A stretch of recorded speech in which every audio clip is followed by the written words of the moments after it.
doon na sila mga kanang sopahi o mga mali na pagsabot o pagupot mga igsoon kalabot sa tulo ka Dios mga igsoon. But na yung mga verses mga igsoon nagisgot siya kalabot sa Trinity. Nagisgot lang siya mga igsoon kalabot sa Trinity. Like Matthew,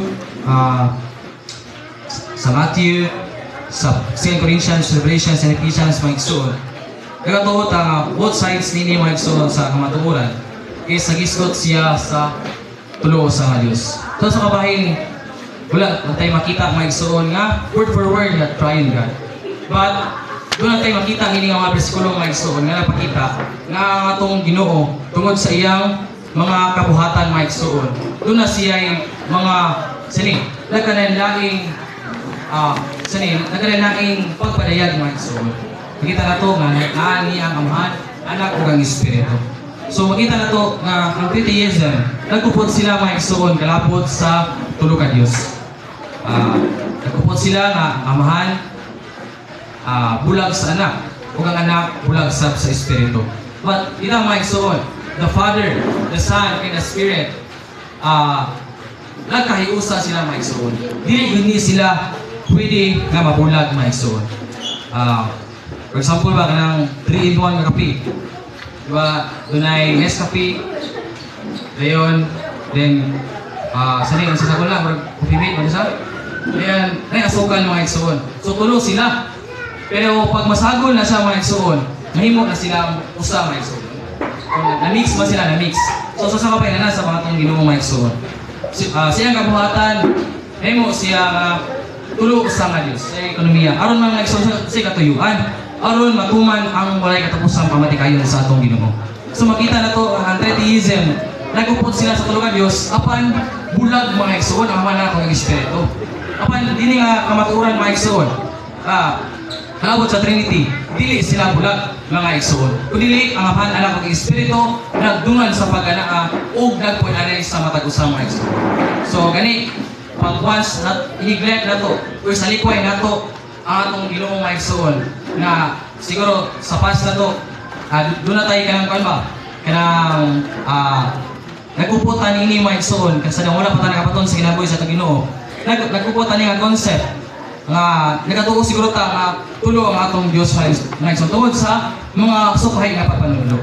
But ipakitahan ta mga igsoon nga sa diyang nakapaton ta sa kinabuhi sa Ginoo oy dili pwede mabulag ang Amahan, Anak ug ang Espiritu mga igsoon.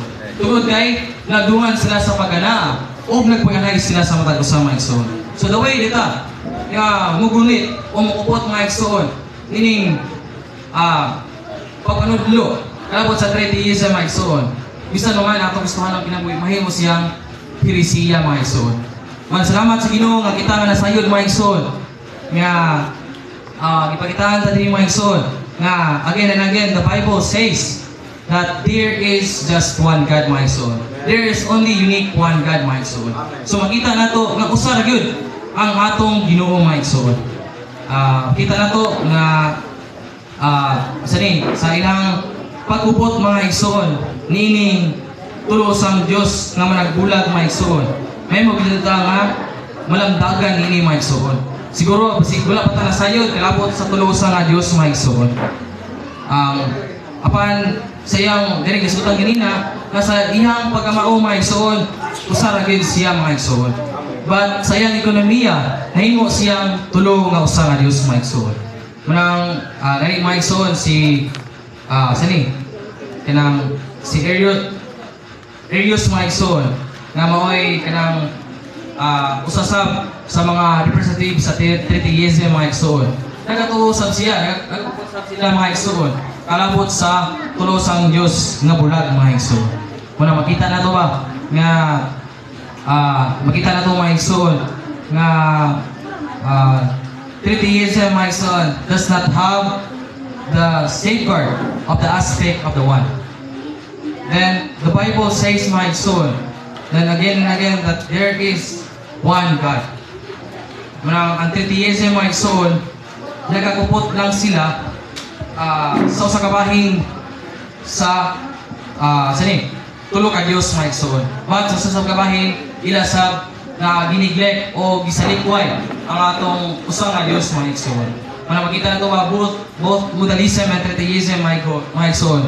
Ayun sila kanang grabe kayo ba ang ilang pagpanudlo sa sokwahi nga pagpanudlo kalabot sa kamatuoran mga igsoon. Pag kita nga nasa sa middle and kanang balansi ta mga igsoon kalabot sa mga kamatuoran, nagatuo ta nga the Son is the Father and that the Lord is the Spirit. Parang may mo kita mga igsoon nga ang pointed out din mga igsoon nga gikinahanglan kita nga masayod mga igsoon nga dili gayud mabulag ang